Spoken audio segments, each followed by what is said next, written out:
오직 너희는 그리스도의 복음에 합당하게 생활하라. 이는 내가 너희에게 가보나 떠나 있으나 너희가 한 마음으로 서서 한 뜻으로 복음의 신앙을 위하여 협력하는 것과 무슨 일에든지 대적하는 자들 때문에 두려워하지 아니하는 이 일을 듣고자 함이라. 이것이 그들에게는 멸망의 증거요 너희에게는 구원의 증거니 이는 하나님께로부터 난 것이라. 그리스도를 위하여 너희에게 은혜를 주신 것은 다만 그를 믿을 뿐 아니라 또한 그를 위하여 고난도 받게 하려 하심이라. 너희에게도 그와 같은 싸움이 있으니 너희가 내 안에서 본 바요 이제도 내 안에서 듣는 바니라. 자, 오늘 하나님께서 저에게 주신 말씀 가슴에 손을 얹고 믿음을 고백하고 오늘 받도록 하겠습니다. 제가 먼저 고백하겠습니다. 하나님은 나를 사랑하십니다. 나는 그 사랑 안에 있습니다. 하나님은 오늘 나에게 말씀하실 것입니다. 그 말씀에 능력이 있습니다. 그 말씀에 생명이 있습니다. 나의 마음을 하나님께 열겠습니다. 나의 생각을 예수님께 집중하겠습니다. 들은 만큼 변합니다. 들은 만큼 행복해집니다. 자, 로마 감옥에 갇혀 있는 사도 바울이 멀리 떨어져 있는 빌립보라고 하는 도시에 있는 성도들에게, 빌립보에 있는 교회들에게 편지를 보내고 있습니다. 사실 빌립보라고 하는 곳은 로마에서 멀리 떨어져 있는 곳임에도 불구하고 많은 로마 시민들이 있었던 도시였습니다. 특별히 이 로마 제국이 평생 군인으로 섬겼던 군사들에게 그들이 은퇴를 할 때 로마 시민권을 부여하고 이제 변방에 있는 식민지에 있는 도시들에게 정착하게 할 때 시민권을 부여하고 시민의 권리를 주었기 때문에 빌립보라고 하는 도시에도 은퇴한 수많은 군사들이 로마의 시민권을 가지고 정착하고 있었습니다. 여러분들이 그 로마의 시민이라 하면 여러분께서 기억하셔야 되는 아주 중요한 사항은 시저, 로마의 황제 시저를 주라고 고백하는 사람들입니다. 주라고 하는 헬라어가 큐리어스라고 하는 헬라어인데 예수를 구주로 고백하는 사람은 예수를 큐리어스, 주라고 고백을 하죠. 그러나 로마의 시민들은 로마의 시저를 향해서 큐리어스, 주라고 고백을 하는 사람들이었습니다. 그러니까 로마의 법을 따르고 그의 충성을 오직 주 대신 시저에게 바친다라고 하는 고백이 있는 사람들이 로마의 시민들입니다. 사도 바울이 빌립보에서 선교 사역을 처음으로 시작했을 때 그들이 사도 바울을 고소할 때 어떤 내용으로 고소를 했냐면 이 사람은 로마 사람들인 우리가 받지도 못하고 행하지도 못할 풍속을 전한다라고 하는 내용으로 고소하였습니다. 그러니까 이 빌립보에 살고 있는 사람들이 자기네들은 로마 사람들이다, 로마의 시민이다라고 하는 자부심이 우리가 생각하는 것보다 굉장한 자부심을 가지고 있었던 사람들이었습니다.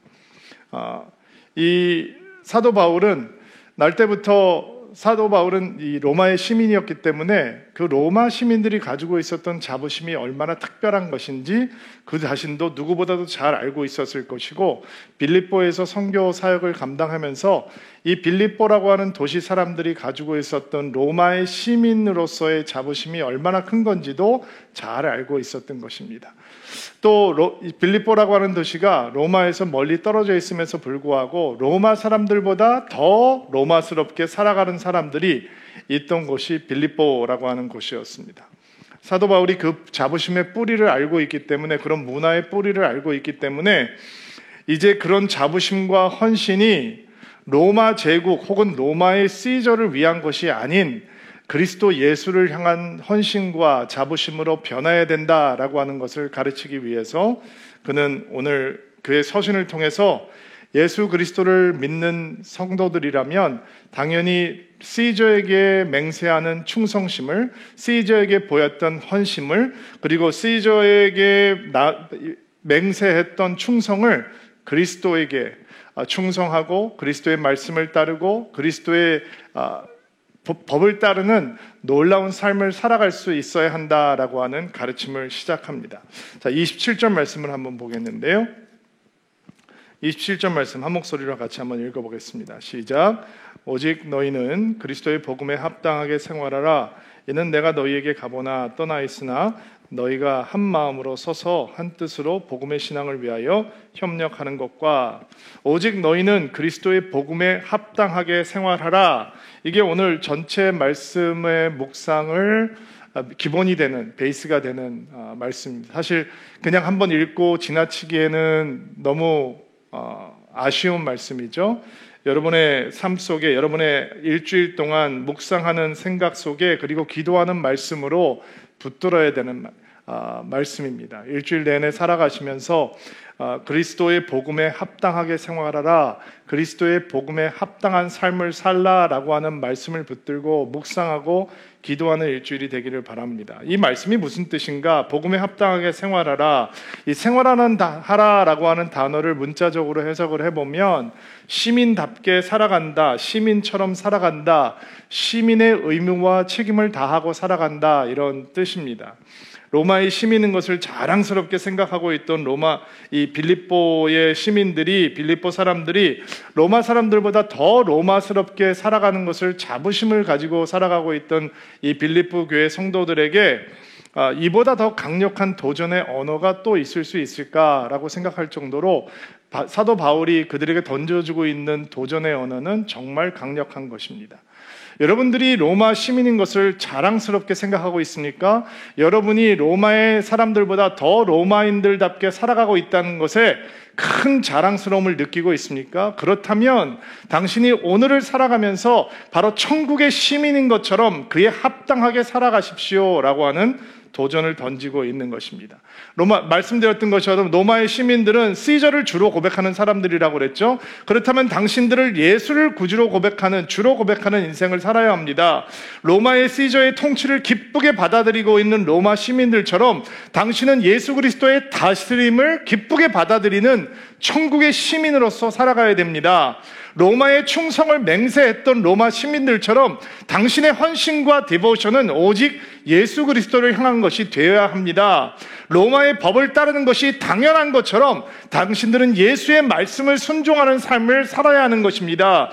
로마의 시민들이 자신들이 로마의 시민인 것을 날마다 기뻐하면서 살았던 것처럼 그리스도인이라면, 성도라면 내가 천국의 시민이 된 것을 날마다 기뻐하며 살아갈 수 있어야 합니다. 그것이 복음에 합당하게 살아가는 것이다 라고 하는 것을 우리 사도 바울을 통해서 배울 수 있는 내용이죠.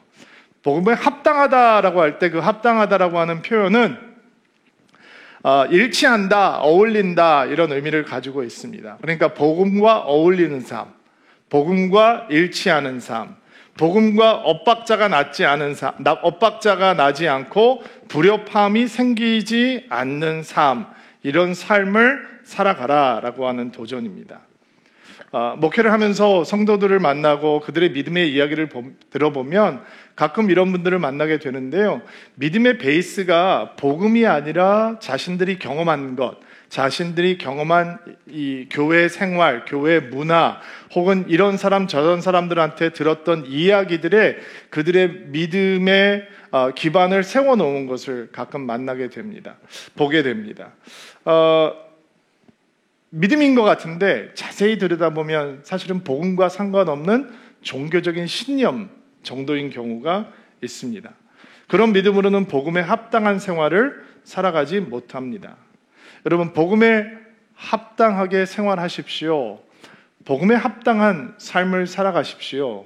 로마의 시민인 것을 자랑스럽게 생각하듯이 천국의 시민이 된 것을 기억하고 그와에 걸맞는 삶으로, 어울리는 삶으로 일치된 삶을 살아가십시오 라고 하는 사도 바울의 도전 앞에서 성령의 찔림을 경험하지 않는 사람이 어찌 있겠습니까? 이 말씀 앞에서 두렵고 떨리지 않는 마음을 가질 수 있는 사람이 누가 있을까요? 우리는 이 말씀에 비추어 우리의 삶을 조명해 보아야 합니다. 나의 생각과 나의 언어, 나의 행동과 감정, 그리고 내가 숨겨놓은 속마음 가운데 나는 정말 복음과 어울리는 삶을 살아가고 있는가? 복음과 일치되는 삶을 살아가고 있는가? 우리는 돌아봐야 하는 것입니다. 내가 시간을 사용하고 나의 재능을 사용하고 나의 재정을 사용하고 열정을 쏟아붓는 모든 영역에서 과연 복음에 합당한 삶이 되고 있는가? 우리는 성찰해 볼 수 있어야 하는 것입니다. 내가 가족을 사랑하고 친구와 교회 식구들과 교제하고 이웃을 대하고 직장 동료들을 대하는 마음 가운데 정말 복음을 따라가고 있는 삶의 증거가 나타나고 있는가? 내가 세상을 바라보고 있는 시선, 대한민국의 정치와 경제와 문화와 안보, 사회 모든 일반에 거쳐서 내가 그것들을 바라보고 생각하고 해석하고 느끼고 행동하는 것들이 복음에 걸맞는 것인가? 우리는 돌아보아야 하는 것입니다. 내가 지구촌 곳곳에서 일어나고 있는 수많은 사건들을 보고 느끼고 혹은 느끼지 않고 생각하고 혹은 생각하지 않고 행동하고 또한 행동하지 않는 것이 과연 복음에 적합한 것인가? 복음과 일치하고 있는 것인가? 우리는 물어보아야 하는 것입니다. 이런 질문 앞에서 두렵고 떨리는 마음이 안 드는 사람이 어디 있겠습니까? 성령님께서 이런 질문 앞에 우리를 서게 하실 때 과연 내가 복음에 합당한 삶을 오늘도 매일매일 살아가고 있는가? 정말 자신 있게 이야기할 수 있는 사람들이 얼마나 많이 있겠습니까? 우리의 중심은 주님을 향해서 바로 서겠다라고 하는 뜨거운 중심이 있지만 삶의 현장에서 그렇지 못하고 부족하고 연약한 모습이 있다라고 하는 것을 인정할 수밖에 없을 것입니다. 저는 목회를 하는 사람이니까 저는 주님 앞에서 이 말씀을 묵상하면서 이런 질문도 한번 던져보았습니다. 나의 목회 현장이 정말 복음에 합당한 복음과 일치하는 목회 현장인가? 혹시 내가 주님을 기쁘게 하는 목회가 아니라 그냥 사람을 기쁘게 하는 목회를 하고 있는 것은 아닌가? 주님께서 전하게 하시는 말씀을 전하는 것이 아니라 사람들이 듣고 싶어하는 말을 전하는 사람이 되어가고 있는 것은 아닌가? 나의 목회 현장이 성도들이 복음에 합당한 삶, 복음과 일치하고 복음과 어울리는 삶을 살기를 갈망하게 만들어주는 현장이 아니라 세상과 어울리는 삶을 살아도 괜찮다라고 말해주는 현장은 아닌가 돌아보게 되었습니다. 나의 목회의 열매가 죄를 미워하고 거룩과 순결을 사모하고 복음의 능력으로 덧입고 그래서 복음에 합당한 열매가 맺히게 되는 그런 현장이 아니라 죄와 세상과 적당히 동거하고 타협하는 열매가 맺히고 있는 현장은 아닌가 두려운 마음이 들었습니다. 내가 함께 목회하고 있는 성도들에게 예수께서 우리 인생의 주인이 되시고 우리가 무릎을 꿇어야 하는 유일한 대상은 오직 예수 그리스도이시다 라고 하는 것을 선포하는 것이 아니라 예수님은 우리가 필요할 때 잠시 불러내서 우리에게 도움을 주시는 것으로 충분하신 분이시다 라는 정도로 예수님을 만들고 있지는 않은가 주님 앞에 질문하게 되었습니다. 기도 중에 우리 목회자들이 또 주님을 사랑한다고 하는 사람들이 때때로 예수님의 영광을 가로막고 예수님의 영광을 땅에 추락시키는 일들이 얼마나 많은지 그리고 그런 일들이 많은 사람들의 눈앞에 드러날 때 얼마나 우리의 마음을 아프게 하는지 그런 일들을 생각해 보게 되었습니다. 왜 그런 일들이 생길까? 목회의 길을 걸어가고 있고 신앙의 길을 걸어가고 있고 신실하게 성도의 삶을 살아간다고 하면서도 왜 가장 결정적인 순간 우리는 복음에 합당한 결정을 하지 못하고 복음에 합당한 삶을 선택하지 못하는 것일까 고민을 해보았습니다. 그리고 제가 예전에 아프가니스탄하고 이라크에 참전을 했던 미국 그 특수부대 군인과 함께 대화했던 것들이 생각이 났습니다. 주님을 신실하게 사랑하는 크리스찬이었는데 그 무서웠던 그 참전 상황들에 대해서 간증을 하는 것을 들은 적이 있는데요. 특수부대 훈련을 받으면서 때로는 이런 생각을 했다고 합니다. 이렇게 힘들고 어려운 훈련이 왜 이렇게 힘들게 어렵게 해야 되는가? 그런 훈련을 받을 때마다 내가 이런 특수부대에 있을 필요가 있을까? 나도 그냥 편안하게 딴 데 가서 군대 생활하면 이렇게 고생하지 않을 텐데 라는 생각을 여러 차례 했다고 합니다.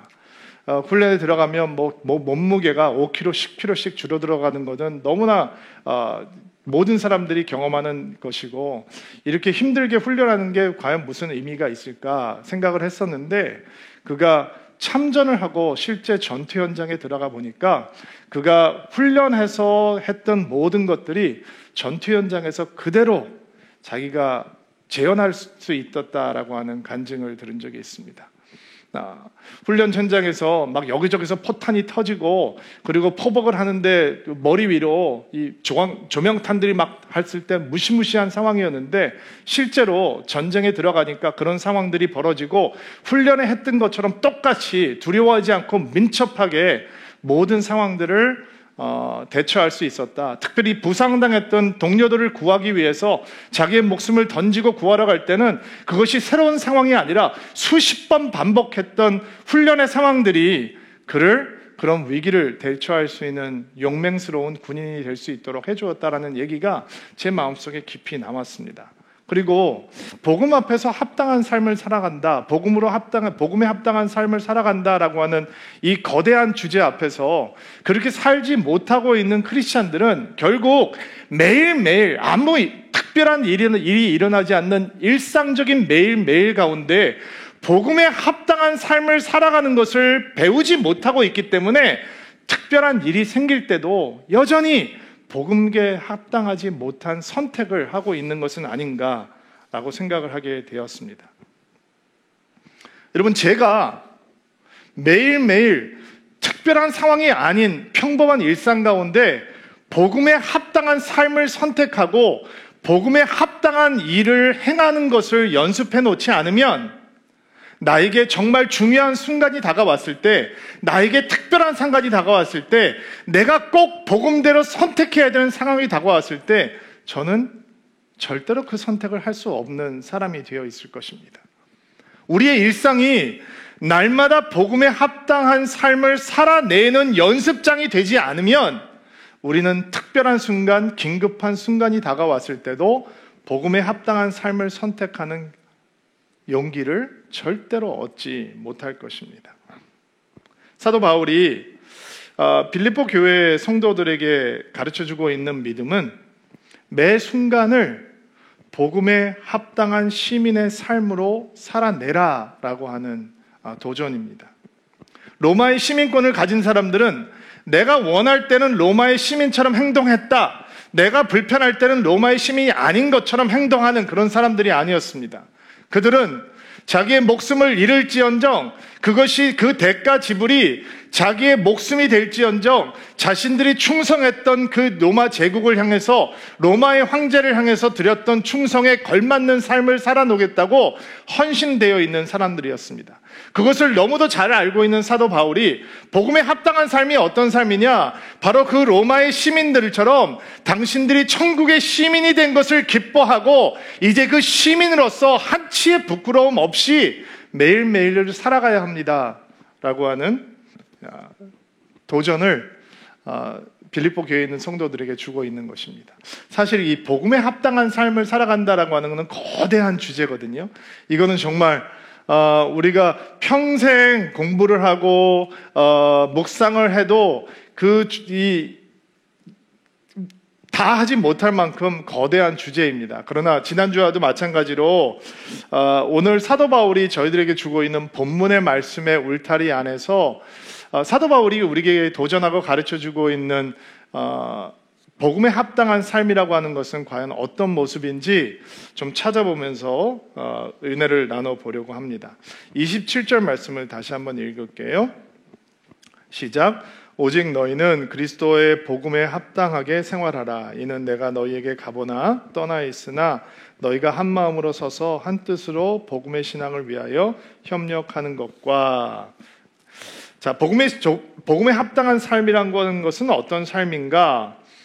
사도 바울은 우리에게 복음의 신앙, 복음을 전하는 신앙을 위해서 협력하는 삶이다라고 가르쳐주고 있습니다. 우리가 빌립보 교회가 직면하고 있던 문제가 몇 개 있었다는 것을 알고 있죠. 그 중에 하나가 이제 성도들 사이에 분열이 생긴 것이었습니다. 다툼이 생긴 거예요. 특별히 우리가 다음 주에도 확인을 하겠지만 교회를 열심히 섬기고 있는 유력한 여성 지도자들 사이에서 다툼이 생겨서 교회가 어려움을 겪고 있었습니다. 자, 두 유력한 리더 가운데 이 다툼이 생겼으니까 두 사람만 싸웠을까요? 그렇지 않겠죠. 이 사람하고 같이 편이 된 사람, 저 사람하고 같이 편이 된 사람들이 나누어서 교회를 이제 힘들게 하고 있었겠죠. 이 편 저 편 나누어서 다툼이 생겼을 것입니다. 또 빌립보 교회는 어떤 문제를 직면하고 있었냐면 거짓 가르침을 가지고 있는 사람들이 은근히 들어와서 율법주의에 대해서 가르치기도 하고 영지주의에 대해서 가르치기도 하고 거짓 이제 가르침이 들어와서 거짓 교사들이 들어와 있는 거죠. 거짓 교사들이 들어오면 어떤 현상이 생기느냐? 그 가르침을 받아들이는 사람과 받아들이지 않는 사람을 싹 편가르기를 해놓는 거죠. 그러니까 분열이 생기게 되는 거예요. 여러분, 분열은 절대로 하나님의 역사가 아닙니다. 하나님의 은혜의 결과가 아닙니다. 성령께서 역사하시는 곳에는 하나 되게 하시는 역사가 일어납니다. 그런데 하나님의 역사가 아닌 악한 영의 역사가 시작이 되면 그리스도의 몸에 분열이 생기고 갈라지는 일들이 생기게 되죠. 그러나 복음이 거기 들어가면, 복음의 역사가 회복이 되면 나뉘었던 것들이 하나 되기 시작합니다. 이방인과 유대인이 하나 되고, 여자와 남자가 하나 되고, 종과 주인이 하나 되고, 그리고 있는 자와 없는 자가 하나 되고, 어른과 아이들이 하나 되는 역사가 복음 안에 있는 것입니다. 나뉘었던 빌립보 교회 성도들에게 사도 바울은 뭐라고 권면하고 있느냐? 내가 여러분들에게 복음에 합당한 삶이 어떤 삶인지 보여주겠습니다. 복음에 합당한 삶은 한 마음으로 서는 것입니다. 한 뜻으로 협력하는 것입니다. 이렇게 가르쳐주고 있는 거예요. 한 마음으로 선다라고 하는 것이 어떤 이미지냐면, 여러분, 이 로마의 군사들이 전쟁을 할 때 방패와 방패를 연결하고 철통의 방어벽을 구축하고 있는 모습을 상상하시면 돼요. 어떤 공격이나 화살이나 창이나 이런 것들이 와도 막아낼 수 있도록 방패를 쫙 붙여서 뚫지 못하도록 완벽한 방어벽을 설치하고 있는 모습이 한 마음으로 서다라고 하는 이미지 속에 있는 거예요. 또 한 뜻으로 협력하다라고 하는 이미지는 함께 경주한다, 함께 싸운다, 이런 의미가 있는 거예요. 그러니까 사도 바울이, 여러분 복음에 합당한 삶이 어떤 삶인지 아십니까? 여러분은 다툼을 그쳐야 합니다. 여러분은 분열을 그쳐야 합니다. 그리고 로마의 군사들이 방패를 연결하고 서로를 의지하면서 철통 같은 방어벽을 구축하고 있듯이 굳게 서고 서로 협력해서 한 뜻으로 한 목적을 갖고 협력해야 합니다라고 하는 것을 가르쳐주고 있는 것입니다. 복음을 위해서 협력해야 하는 것입니다. 여러분, 교회가 다른 것을 위해서 하나 되면 교회는 사고 납니다. 교회가 하나 되는 게 굉장히 힘들거든요. 그러다 보니까 사람들이 인본주의적으로, 인간적으로 자꾸 공통분모를 찾아서 교회를 하나 만들려고 하는 노력을 할 수 있습니다. 너 고향 어디가? 영남이가? 부산이가? 대구가? 하면서 경남 사람들끼리 모이고, 또 교양 어디가? 호남은 호남 사람들끼리 모이고, 충청도는 충청도 사람들끼리 모이고, 서울 깍쟁이들끼리 다시 모이고, 이게 하나됨이 절대로 모습이 아닙니다. 전공이 뭐예요? 학교 어디 나왔어요? 끼리끼리 모이는 것은 하나가 아닙니다. 그렇게 교회가 하나 되기 시작하면, 그렇게 한 뜻으로 모이기 시작하면 교회는 사고 납니다. 근데 교회가 하나 됐을 때 능력이 나타나는 길이 있습니다. 복음을 위해서 협력하는 것입니다. 한 마음이 되는 것입니다. 복음을 전하기 위해서, 복음의 진보를 위해서, 복음의 능력을 향한 믿음을 고백하는 사람들이 날마다 늘어가기 위해서 교회가 한 뜻, 한 마음으로 서서 협력하게 될 때 교회는 능력이 나타나게 되는 것입니다. 교회가 혹은 성도가 반드시 극복해야 되는 오해 중에 하나는 교회가 다른 교회를 경쟁 상대로 본다라는 것입니다. 경쟁 업체로 보게 되는 거죠. 이런 단어를 쓰는 것 자체가 저는 굉장히 민망한데, 다른 교회를 바라보는 시선이 복음을 전하기 위한 동역자로 바라보는 것이 아니라 서로 경쟁해야 되는 대상으로 바라보고, 이겨야 되는 대상으로 바라보고, 눌러야 되는 대상으로 바라보는 것은 정말 큰 영성의 타락입니다. 교회를 열심히 다니다 보면, 한 로컬 처치에 충성을 갖고 있다 보면 그 충성심이 지나쳐서 다른 교회를 이렇게 경쟁 대상으로 보게 될 수도 있는데, 그것은 정말 주님께서 원하시는 바가 아닙니다. 여러분, 교회 경쟁 상대는 누구인가요? 세상입니다. 주일날 예배를 하지 못하게 하는 모든 다른 것들입니다.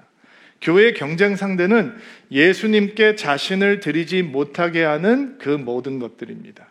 교제의 믿음을 방해하는 것, 헌신을 방해하는 것들이 교회의 경쟁 상대이지, 다른 교회는 교회의 경쟁 상대가 아닙니다.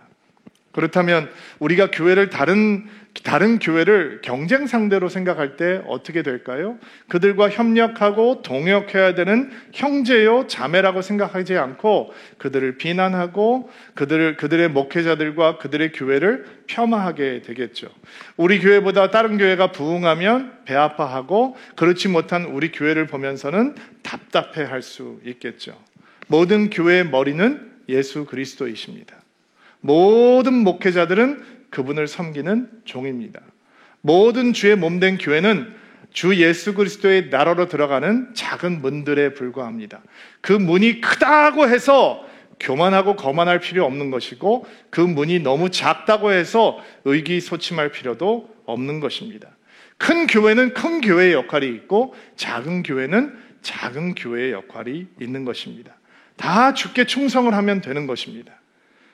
제가 이 모든 교회가 함께 협력하고 애쓰고 복음의 진보를 위해서 함께 손을 잡아야 되는 동역자이다라고 하는 사실을 정말 몸으로 경험한 게, 제가 굉장히 어렸을 때 신학을 시작하기도 전 청년 때 일이었는데요. 제가 살고 있는 시애틀 지역에 큰 대학이 하나 있는데 워싱턴 주님대학교라고